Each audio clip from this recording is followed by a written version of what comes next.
వారంతా నగరపాలక సంస్థ పరిధిలో ఉన్నామని చెప్పుకోవడానికి పరిమితమయ్యారు తప్ప ఆ సౌకర్యాలను మాత్రం చూడలేకపోతున్నారు. తిరుపతి అర్బన్ పరిధిలోని తెట్టిపల్లి గ్రామం గుంటవీధి ప్రజలు ఎదుర్కొంటున్న కష్టాలు వర్ణాతీతం.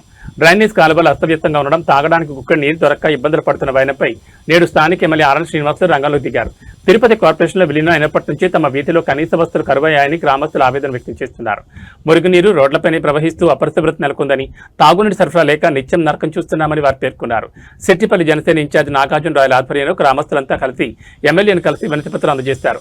ప్రజల విజ్ఞప్తిపై తక్షణమే స్పందించిన ఎమ్మెల్యే ఆర్ఎన్ శ్రీనివాసులు సమస్య తీవ్రతను గుర్తించారు. ప్రజలు ఇలాంటి ప్రాథమిక సమస్యలతో ఇబ్బంది పడడంపై ఆయన వెంటనే సంబంధిత అధికారులతో మాట్లాడి డ్రైనేజ్ మరియు త్రాగునీటి సమస్యలు పరిష్కరించాలని ఆదేశాలు జారీ చేశారు. ఈ కార్యక్రమంలో గ్రామస్తులు బాలమురళీకృష్ణ, చిరంజీవి, వినోద్, మనోజ్ మరియు స్థానికులు పాల్గొని ఎమ్మెల్యేకు తమ కృతజ్ఞతలు తెలిపారు. మరి అధికారుల చర్యలు ఈ మేరకు ఉంటాయో వేచి చూడాలి. ఎక్కువ సమస్య ఉంది సార్. విద్యుత్ స్తంభాలు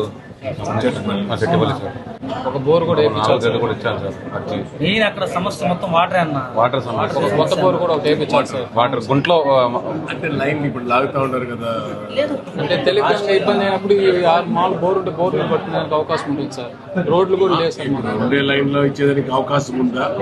అంటే కొత్త బోర్ వేస్తే మనకు ఈదికి లైన్ కొత్త బోర్ ఒకటి కావాలి. మోటారు, పైప్ లైన్ ఎన్ని ఇళ్ళు? 100 ఇల్లు ఉంటాయి. 100 కుటుంబాలు సార్. మళ్ళీ అదే గుంట్లో మనం వచ్చారు సార్. అప్పుడు ఆ రోడ్డు కూడా సమస్య ఒకటి ఉంది సార్. ఆ రోడ్డు కూడా కొద్దిగా 100 కుటుంబాలు ఉన్నాయి సార్. మున్సిపల్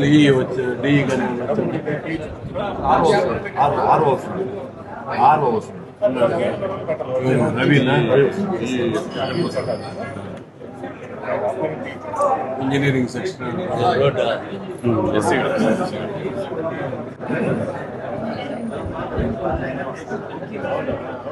రోడ్డు పడాలంటే programme bore, pipeline limited వేసి 10 lakhs లోపలే అవుతాయి. 2 days కూడా 10 lakhs లోపలే అవుతాయి కదా. మళ్ళీ ఒకసారి వస్తాను వచ్చే వారం లోపల వచ్చి కనపడండి సార్. రోడ్లు కూడా కొద్దిగా అట్లా చూడండి సార్. రోడ్లు కూడా పిలుస్తున్నారు. అవును, వెయిట్ చేయండి. ఆ వీధికి రోడ్ లేదు సార్. మా వీధికి 100 కుటుంబాలకే రోడ్ లేదు సార్. ఆ రోజు మీరు వచ్చినప్పుడు మీరు వచ్చారు సార్. ఆ రూట్ కూడా మీరు వచ్చారు, చూసారు. పైప్ లైన్ కూడా మనకి పెద్ద పైప్ లైన్ వేసేదానికి కూడా దానికి వస్తాయి. వస్తాయి, ఊర్లోకి వస్తాయి తీసుకుంటాం. ఇంకొక 6 నెలలు సంవత్సరంలో అన్నీ వస్తాయి. ఇప్పుడే అన్ని సెట్ అవుతాం. కాలువలు కూడా పూడిపోయినాయి సార్. ఎప్పుడో 30 ఏళ్ళ ముందే సార్ కాలువలు పూర్తిగా పూడిపోయినాయి. నిలవండి. మనోహర్